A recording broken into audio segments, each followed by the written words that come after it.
बेटियों वाली गरीब माँ। मेरी प्यारी बेटियों, तुम्हें जो खरीदना है खरीद लो। ये सुनकर नीलम और रजनी अपनी पसंद का सारा सामान बाजार से खरीद लेती है, लेकिन पार्वती की छोटी बेटी माधुरी कुछ नहीं खरीदती। ऐसे ही एक बार जब वो तीनों अपनी माँ के संग बाजार गई, तब नीलम और रजनी ने अपनी पसंद की चीजें खरीदी, लेकिन इस बार भी माधुरी ने कुछ नहीं खरीदा। ये देख उसकी माँ पार्वती उससे बोली, माधुरी बेटी, तुमने तो कुछ भी नहीं खरीदा। क्या तुम्हें अपने लिए बाजार से कुछ भी नहीं चाहिए? नहीं माँ, मेरा मन कुछ भी खरीदने को नहीं करता। मुझे कुछ भी अच्छा नहीं लगता। हाँ, लेकिन मुझे गुलाब के फूल बहुत पसंद है। मुझे बस वही चाहिए। क्या आप गुलाब के फूल मुझे लाकर दोगी? अपनी छोटी बेटी माधुरी की बात सुनकर पार्वती ने सोचा, मेरी छोटी बेटी ने मुझसे कभी कुछ नहीं मांगा, और वैसे भी गुलाब के फूल तो जंगल से मुझे मुफ्त में ही मिल जाएंगे। इसकी इच्छा मैं आज ही पूरी कर देती हूँ। ऐसा सोचकर पार्वती अपनी तीनों बेटियों को घर वापस छोड़कर अपनी छोटी बेटी माधुरी के लिए गुलाब के फूल लेने जंगल की ओर चली गई। देखते ही देखते सूरज ढल गया और अंधेरा छाने लगा। हे भगवान, मुझे अभी तक कहीं गुलाब का फूल दिखाई नहीं दिया। अंधेरा होने लगा है। लगता है मुझे खाली हाथ ही घर वापस जाना होगा। इतना कहकर पार्वती वापस घर जाने लगी, लेकिन वो रास्ता भटक गई और घर जाने के बजाय जंगल के काफी अंदर जा पहुंची। उसे बहुत डर लग रहा था, लेकिन वो हिम्मत बांधकर आगे चलती रही। जंगल के और अंदर जाने पर तभी उसे एक बहुत खूबसूरत महल दिखाई दिया।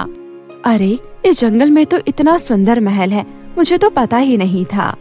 थोड़ा आगे बढ़ने पर पार्वती ने देखा, महल के बगीचे में ढेर सारे गुलाब के फूल लगे हुए थे और गुलाब के फूलों से पूरा बगीचा महक रहा था।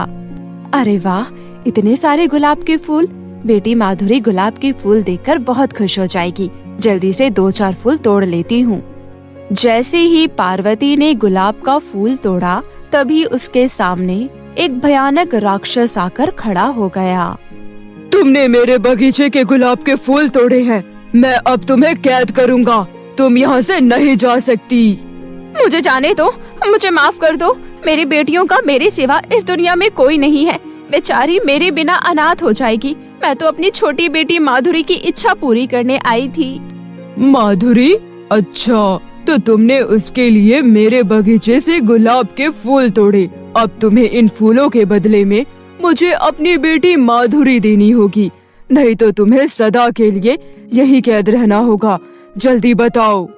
राक्षस की बात सुनकर बेचारी पार्वती बुरी तरह डर गई और वो रोते हुए बोली, ठीक है, मुझे तुम्हारी शर्त मंजूर है।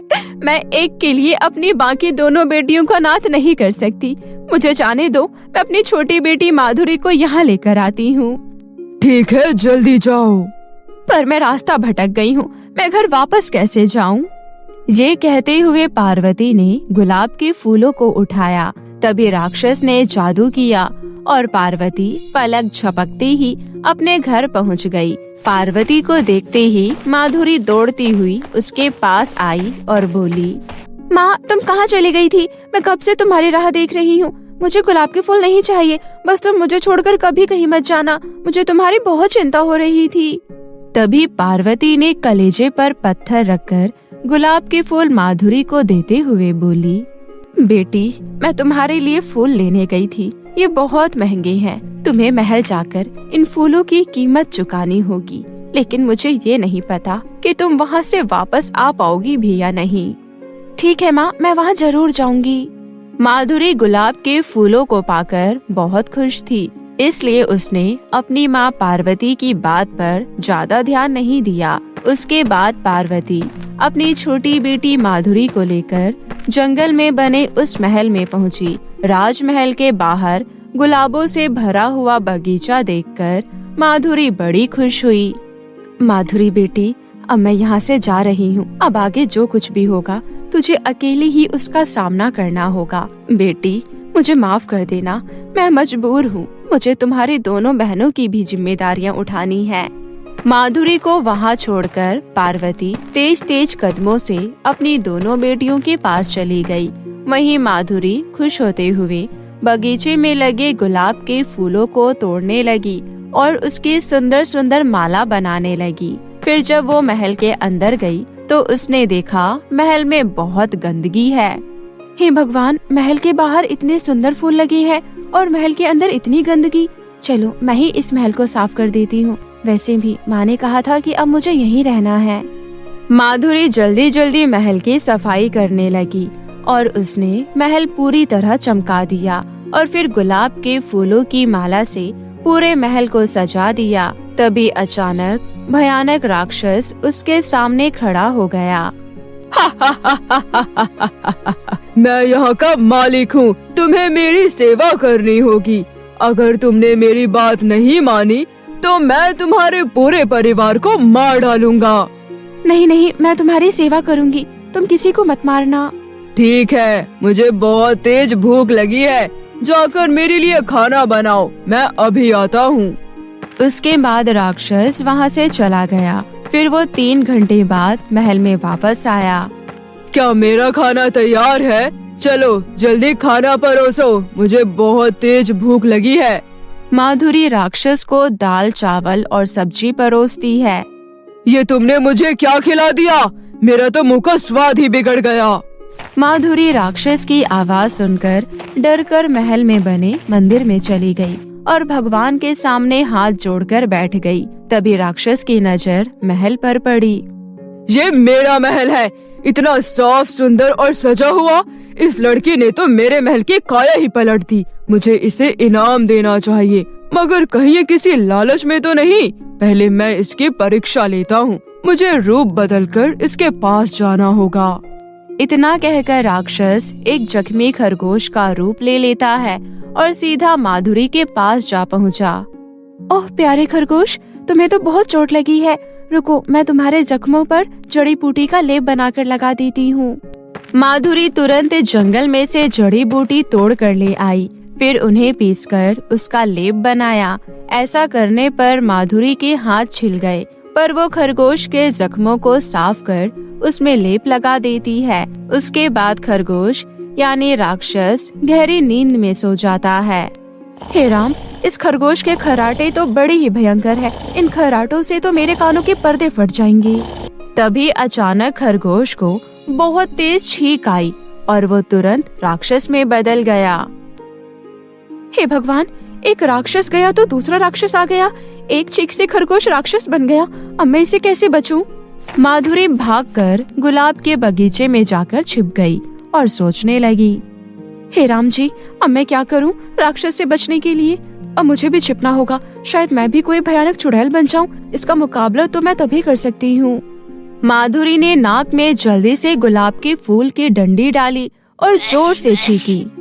बहुत बढ़िया, अब डरने की कोई बात नहीं।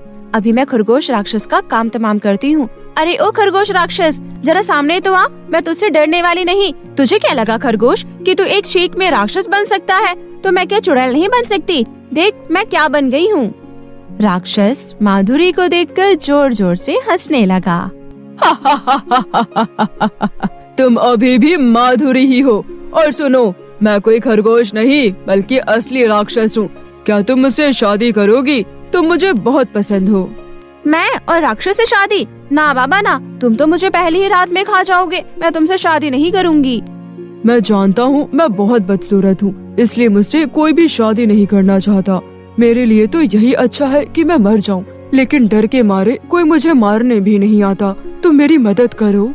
मदद? मैं भला तुम जैसे राक्षस की क्या मदद कर सकती हूँ? तुम मुझे मार दो। अगर तुम मुझे मार दोगी तो यही मेरे लिए सबसे बड़ी मदद होगी और फिर तुम यहाँ से जा सकती हो। ये लो तलवार और मुझे मार डालो। मैं ये नहीं कर पाऊंगी। अगर तुमने ऐसा नहीं किया माधुरी, तो मैं तुम्हारे टुकड़े टुकड़े कर डालूंगा। अब माधुरी के पास कोई दूसरा रास्ता नहीं था और उसने अपने हाथ में तलवार ली। फिर माधुरी ने राक्षस को मार डाला, लेकिन तभी राक्षस के शरीर से एक काला सांप निकलकर बाहर आया। सुनो लड़की, मेरे सर को तुरंत काट दो। मैं बेकार में सबको नहीं मार सकती। तुम तो मेरा कुछ भी बुरा नहीं कर रही हो, फिर भला मैं तुम्हें क्यों मारूं? अगर तुमने मुझे तुरंत नहीं मारा तो मैं तुम्हारे सारे परिवार को निगल लूंगा। तुम्हारी इतनी हिम्मत! शायद तुम्हें नहीं मालूम, मैंने इतने खतरनाक राक्षस को मारा है। मैं तुझे मार डालूंगी। इस बार माधुरी डरी नहीं और उसने सांप को तुरंत मार डाला। वो सांप तुरंत एक खूबसूरत नौजवान में बदल गया। माधुरी, मैं एक श्राप के कारण राक्षस बन गया था। मैं यहाँ का राजा हूँ और ये सारे गुलाब के फूल जो तुम्हें दिखाई दे रहे हैं, ये सब मेरी प्रजा है। तभी गुलाब के फूल इंसानों में बदल गए। ये महल मेरा है। एक जादूगरनी ने मुझसे बदला लेने के लिए मुझे और मेरी प्रजा को इस रूप में बदल दिया था, लेकिन तुम्हारी मदद से मुझे सब कुछ वापस मिल गया। तुम बहुत ही नेक लड़की हो। मैं तुमसे विवाह करना चाहता हूँ। ये सुनकर माधुरी बहुत ही खुश हो गई और फिर महल में बहुत ही शानदार विवाह हुआ और माधुरी महल की महारानी बन गई। उसके बाद माधुरी ने अपनी माँ और दोनों बहनों को भी महल में बुला लिया और फिर सभी हंसी खुशी एक साथ रहने लगी। बहुत समय पहले की बात है। दिल्ली नाम के एक छोटे से शहर में अनमोली अपनी माँ संगीता के साथ रहा करती थी। अनमोली और उसकी माँ संगीता एक दूसरे का सहारा थे। उन दोनों का एक दूसरे के सिवा इस दुनिया में कोई नहीं था। संगीता एक बेकरी में काम किया करती थी और वहाँ से जो पैसा मिलता था उसी से वो अपना और अनमोली का गुजारा चलाया करती थी। संगीता को बहुत ही टेस्टी केक बनाना आता था, इसलिए जिस बेकरी पर संगीता काम करती थी उस बेकरी पर सुबह से लेकर शाम तक भीड़ लगी रहती थी। परंतु इसके बावजूद भी उस बेकरी की मालकिन संगीता को उसकी मेहनत के हिसाब से पैसे नहीं देती थी। उस बेकरी की मालकिन शीला को केवल अपने मुनाफे से फर्क पड़ता था। वो संगीता को केवल दिन के 100 रुपए देती थी, पर क्योंकि संगीता के पास कोई और काम नहीं था, इसलिए वो बिना कुछ कहे मन लगाकर अपना काम किया करती थी। ऐसे ही एक शाम, अच्छा मालकिन, 7 बज गए हैं, मैं निकलती हूँ। अरे अरे, घड़ी की सुई 7 पर पहुँची नहीं कि तू बस यहाँ से भागने की तैयारी करने लग जाती है। आज तुझे थोड़ी देर और रुकना पड़ेगा। आज क्रिसमस है, जिस कारण भीड़ थोड़ी ज्यादा है, इसलिए आज तुझे और देर रुकना होगा और जब तक ये भीड़ खत्म नहीं हो जाती तब तक केक तैयार करने होंगे। पर मालकिन, मैंने अनमोली को इस बारे में नहीं बताया है। वो बेचारी घर पर अकेली होगी और अभी तक खाना भी नहीं बना है, इसलिए वो भूखी होगी। मैं उसे ऐसे रात को अकेले घर पर कैसे छोड़ सकती हूँ? अरे, तेरी बेटी कोई दूध पीती बच्ची थोड़ी है जो रात को अकेले घर पर नहीं रह सकती। और वैसे भी एक दिन की बात है। चल, अब ज्यादा समय नहीं है, जल्दी से और केक बनाना शुरू कर, कस्टमर वेट कर रहे हैं। संगीता कुछ नहीं कहती और केक बनाना शुरू कर देती है और भीड़ के खत्म होते होते रात के 10 बज जाते हैं। संगीता जब घर पहुंचती है तो देखती है कि उसकी बेटी बिना कुछ खाए पिए ही सो गई है। ये देखकर संगीता को बहुत बुरा लगता है। हे भगवान, मेरी बच्ची को आज भूखे पेट ही सोना पड़ गया, वो भी सिर्फ मेरी वजह से। इसके बाद संगीता भी बिना कुछ खाए पिए सो जाती है। धीरे धीरे समय ऐसे ही बीतता है। एक दिन अनमोली अपनी माँ संगीता से कहती है, माँ, मेरे जूते अब बिल्कुल भी पहनने लायक नहीं बचे हैं। प्लीज अब मुझे नए जूते दिला दो। मैं जानती हूँ हमारे हालात ठीक नहीं है, पर मैं चप्पल पहनकर स्कूल में नहीं जा सकती, क्योंकि अगर मैंने ऐसा किया तो टीचर मुझे क्लास में आने नहीं देंगी। और आप तो जानती हैं कि मुझे एक भी क्लास मिस करने का कोई शौक नहीं है। मैं जानती हूँ मेरी बच्ची, तू दिल लगाकर पढ़ाई करना चाहती है, पर तू चिंता मत कर, मैं कुछ करती हूँ।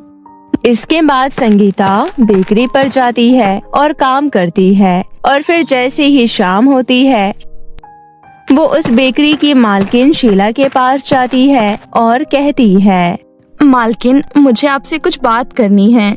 हाँ, बोल।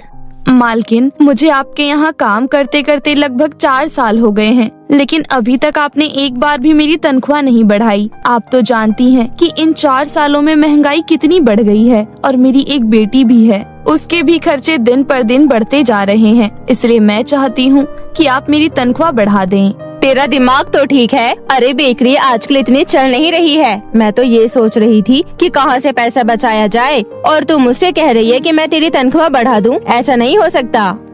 ठीक है मालकिन, अगर ऐसा है तो मैं अब यहाँ पर और काम नहीं कर पाऊंगी, मुझे माफ करिएगा।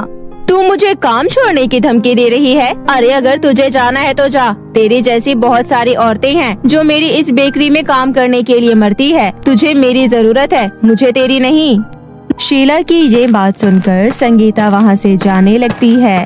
तभी शीला की बेटी निशा वहाँ पर आ जाती है और अपनी माँ के कानों में कहती है, अरे माँ, आप ये क्या कर रही हैं? आप इन्हें काम पर से नहीं निकाल सकती। आप माने या ना माने, इनके बनाए केक बहुत ही ज्यादा टेस्टी होते हैं और हमारी दुकान पर कस्टमर केवल इनके हाथों का केक खाने ही आते हैं। अगर आपने इन्हें काम से निकाल दिया तो हमारे सारे कस्टमर भी यहाँ आना बंद कर देंगे। अगर ये चाहती हैं कि इनकी तनख्वाह थोड़ी बढ़ जाए तो आप इनकी तनख्वाह बढ़ा दीजिए, बदले में आप इनसे थोड़ा ज्यादा काम करवा लीजिएगा। इससे आपके पैसे भी वसूल हो जाएंगे और हमारी बेकरी भी चलती रहेगी। शीला को अपनी बेटी की बात बिल्कुल सही लगती है, इसलिए वो संगीता को रोकते हुए कहती है, रुको संगीता, अगर तुम चाहो तो मैं तुम्हारी तनख्वाह बढ़ा सकती हूँ, लेकिन इसके बदले में मेरी एक शर्त है। कैसी शर्त? अभी तुम्हारी तनख्वाह 100 रुपए प्रतिदिन है, मैं इसे बढ़ाकर 150 रुपए प्रतिदिन कर दूंगी, लेकिन इसके बदले तुम्हें सुबह 1 घंटे पहले आना होगा और शाम को 1 घंटे बाद में जाना होगा। अगर तुम्हें ये मंजूर है तो मैं तुम्हारी तनख्वाह बढ़ाने के लिए तैयार हूँ। संगीता कुछ देर सोचती है और फिर कहती है, ठीक है मालकिन, मुझे मंजूर है। अब संगीता रोज सुबह और जल्दी उठकर घर का काम करके अनमोली को स्कूल भेज देती और बेकरी के लिए अब 1 घंटा पहले ही निकल जाती और रात को 1 घंटा बाद में आती, जिस वजह से वो काफी थक जाती थी। परंतु वो जब भी अनमोली को देखती थी उसकी हिम्मत अपने आप बढ़ जाती थी। धीरे धीरे समय ऐसे ही बीतने लगता है और अनमोली का जन्मदिन करीब आने लगता है। अनमोली का जन्मदिन करीब आ रहा है। जब मैं सिलाई कढ़ाई करती थी तब एक बार अनमोली ने मुझसे कहा था कि उसे मेरे हाथों से बना हुआ एक गाउन चाहिए। उस टाइम तो वो बच्ची थी, इसलिए मैं उसके लिए गाउन नहीं बना पाई, पर अब मैं उसकी ये इच्छा पूरी कर सकती हूँ। इसके बाद संगीता बेकरी से मिले पैसों से गाउन के लिए कपड़ा खरीद लेती है और धीरे धीरे करके अनमोली का बर्थडे गाउन तैयार करने लगती है। अनमोली जिस स्कूल में पढ़ती थी उसी स्कूल में बेकरी की मालकिन की बेटी निशा भी पढ़ती थी और संयोग से निशा और अनमोली का बर्थडे एक ही दिन होता है। अनमोली के बर्थडे वाले दिन संगीता अनमोली को अपने पास बुलाती है और उसे कहती है, जन्मदिन की हार्दिक शुभकामनाएं मेरी बच्ची, भगवान तुझे लंबी उम्र दे। अच्छा चल अब जल्दी से आंखें बंद कर, मेरे पास तेरे लिए कुछ है। ठीक है, मैंने आंखें बंद कर ली, अब बताओ क्या है। संगीता अनमोली के सामने अपने हाथों से बनाया हुआ गाउन रख देती है और फिर उसे आंखें खोलने को बोलती है। अनमोली जैसे ही उस गाउन को देखती है तो खुशी के मारे उछल पड़ती है। अरे वाह माँ, ये गाउन तो बहुत ही ज्यादा प्यारा है। आप ये कहाँ से लेकर आई? ये गाउन तो दिखने में बहुत महंगा लग रहा है। माँ, आपने इतना खर्चा क्यों किया? बेटा, ये गाउन मैं खरीद कर नहीं लाई हूँ, बल्कि ये मैंने अपने हाथों से बनाया है तेरे लिए। तू चाहती थी ना कि मैं तेरे लिए अपने हाथों से एक गाउन बनाऊं, तो देख मैंने तेरे जन्मदिन पर तेरे लिए गाउन बना दिया। माँ, ये गाउन तो सच में बहुत प्यारा लग रहा है। आप सच में बहुत अच्छी हैं। इसके बाद अनमोली खुशी खुशी वो गाउन पहनकर स्कूल चली जाती है। क्योंकि उस दिन निशा का भी बर्थडे था, इसलिए वो भी एक बहुत ही सुंदर गाउन में स्कूल आती है। सभी लड़कियां निशा के आसपास खड़ी होती है। क्या बात है निशा, तुम्हारा गाउन तो बहुत ही महंगा लग रहा है। इसकी चमक तो दूर से ही दिख रही है। हाँ, सही बात है। मैंने भी इतना सुंदर गाउन पहली बार ही देखा है। वो इसलिए क्योंकि ये गाउन बाहर से इम्पोर्ट हुआ है और इसका प्राइस किसी भी नॉर्मल गाउन से 10 गुना ज्यादा है। मेरी मम्मी ने स्पेशली मेरे लिए बर्थडे पर मंगवाया है। निशा ये सब कह रही होती है कि तभी वहाँ पर अनमोली अपनी माँ के बनाए हुए गाउन को पहनकर आती है। जब सभी बच्चे अनमोली को देखते हैं तो उनका ध्यान निशा पर से हट जाता है, क्योंकि संगीता के हाथों का बनाया हुआ गाउन निशा के गाउन से भी कई ज्यादा सुंदर था। इसलिए सभी बच्चे अनमोली के पास जमा हो जाते हैं। क्या बात है अनमोली, तुम्हारा ये गाउन तो बहुत ही ज्यादा प्यारा लग रहा है। मैंने तो सोचा भी नहीं था कि तुम्हारे पास इतना प्यारा गाउन हो सकता है। बिल्कुल सही बात है, तुम्हारा गाउन तो निशा के महंगे गाउन से भी अच्छा लग रहा है। तुमने ये कहाँ से खरीदा? अरे मैंने ये खरीदा नहीं है, बल्कि ये तो मेरी माँ ने अपने हाथों से मेरे लिए बनाया है। बेशक ये महंगा नहीं है, परंतु इसके अंदर मेरी माँ की ममता और प्यार छुपा है, जिस वजह से ये गाउन इतना ज्यादा सुंदर और प्यारा लग रहा है। निशा जब देखती है कि लोग उसकी तारीफ करने की बजाय अनमोली की तारीफ कर रहे हैं तो वो तिलमिला उठती है और उसका पारा चढ़ने लगता है। ये बच्चे सच में बेवकूफ हैं। इस 2 कौड़ी के फटीचर गाउन को देखकर मेरे गाउन को कमतर बता रहे हैं। मेरा गाउन इस अनमोली के फटीचर गाउन से तो कहीं ज्यादा बेहतर और महंगा है। इन लोगों को तो अच्छी और महंगी चीज की परख ही नहीं है। ऐसा कहकर निशा गुस्से में वापस अपने घर आ जाती है और घर आकर अपनी माँ को सारी बात बताती है। मैं नहीं जानती माँ, पर मैं उससे और उसकी माँ से बदला लेना चाहती हूँ। उसकी वजह से मेरा पूरा बर्थडे बेकार हो गया। तू चिंता मत कर बेटा, मैं एक जादूगरनी को जानती हूँ। वो जादूगरनी इस मामले में जरूर हमारी मदद करेगी। तू यहाँ मेरा इंतजार कर, मैं थोड़ी देर में आती हूँ। ऐसा कहकर शीला वहाँ से चली जाती है और थोड़ी देर में वापस अपनी बेटी के पास आती है। क्या हुआ माँ, आपको कुछ उपाय मिला? मेरी बेटी को कोई दुखी करे और मैं उसे ऐसे ही जाने दूं? ऐसा कभी हो सकता है क्या? तू ये देख, ये एक जादुई पाउडर है।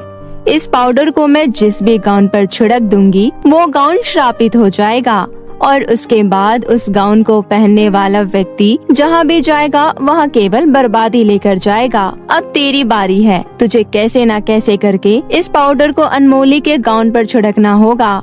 माँ आप चिंता मत कीजिए, ये मेरे बाएं हाथ का खेल है। इसके बाद निशा अपनी एक सहेली को अपनी बेकरी पर एक फ्री पेस्ट्री खिला देती है और उस पेस्ट्री के बदले वो अपनी सहेली को अनमोली के गाउन पर वो जादुई पाउडर छिड़कने को कहती है और निशा की सहेली उसका ये काम बड़े ही आसानी से कर देती है। फिर स्कूल खत्म होने के बाद अनमोली जैसे ही अपने घर आती है तो उसका पहला कदम रखते ही उसका पूरा घर टुकड़ों में बदल जाता है। ये देखकर अनमोली काफी परेशान हो जाती है। इसके बाद अनमोली जहाँ जहाँ उस गाउन को पहनकर जाती है वहाँ वहाँ बर्बादी होना शुरू हो जाती है, जिस वजह से लोग अनमोली को चुड़ैल, डायन और ना जाने किन किन नामों से बुलाने लगते हैं, जिस वजह से अनमोली काफी दुखी हो जाती है। उसे समझ ही नहीं आ रहा होता है कि आखिर ये सब हो क्या रहा है और ये सब देखकर शीला और निशा बहुत खुश हो रही होती है। दूसरी ओर अनमोली थक हार कर एक जंगल में आकर बैठ जाती है, परंतु अनमोली के आने से जंगल के पेड़ भी टूटकर गिर जाते हैं, जिसे देखकर अनमोली खूब जोर जोर से रोने लग जाती है। तभी वहाँ से गुजर रही एक परी की नजर अनमोली पर पड़ जाती है और वो अनमोली के पास आकर पूछती है, क्या हुआ बेटा, तुम इस तरह से रो क्यों रही हो? मैं क्या करूं परी जी, मेरी तो कुछ समझ में ही नहीं आ रहा। आज दोपहर से ही कुछ अजीब सा हो रहा है। मैं जहाँ भी जाती हूँ चीजें खराब होनी शुरू हो जाती है। मैं जब घर गई तो मेरा घर टूट गया। जब मैं सड़कों पर गई तो मेरी वजह से काफी नुकसान हो गया। अब मैं यहाँ जंगल में आई हूँ तो जंगल के सारे पेड़ गिर गए। लोग मुझे मनहूस बुला रहे हैं और अब तो मुझे उनकी ये बातें सच लग रही है। परी अनमोली का हाथ देखती है, जिससे वो सारी बात समझ जाती है। जो कुछ भी हो रहा है उसमें तुम्हारी कोई गलती नहीं है।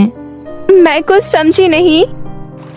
इसके बाद परी नदी के पानी की परछाई में अनमोली को निशा और शीला के द्वारा की गई सारी हरकत का दर्शन करवाती है। ये देखकर अनमोली को काफी बुरा लगता है।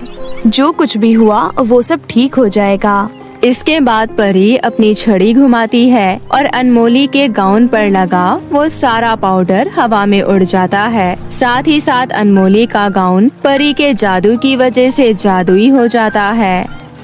अनमोली, अब तुम जहाँ जहाँ से होकर आई हो और जहाँ जहाँ कोई नुकसान या फिर बर्बादी हुई है वहाँ वापस जाओ। तुम्हारे वहाँ पर जाते ही सब कुछ पहले जैसा हो जाएगा। आप सच कह रही हैं? मैं बिल्कुल सच कह रही हूँ। अगर तुम्हें विश्वास नहीं है तो अपनी आंखें चारों तरफ घुमा कर देखो।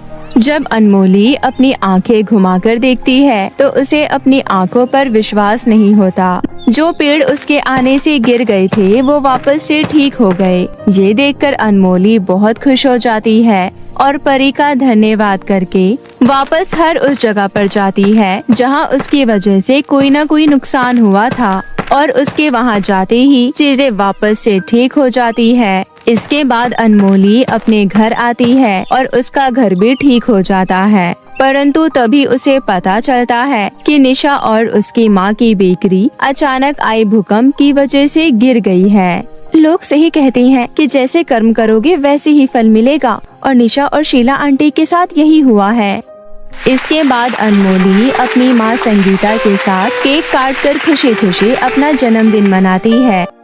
अब संगीता अपने जुड़े हुए पैसों से एक सिलाई मशीन खरीद लेती है और सिलाई का काम करने लगती है। उसका काम अच्छा होने के कारण आसपास के सभी लोग उसके पास आने लगते हैं, जिस वजह से संगीता का काम चल पड़ता है और फिर वो पैसे जोड़कर एक सिलाई की दुकान खोल लेती है। जिसके बाद वो दोनों माँ बेटी हंसी खुशी एक साथ रहने लग जाती है।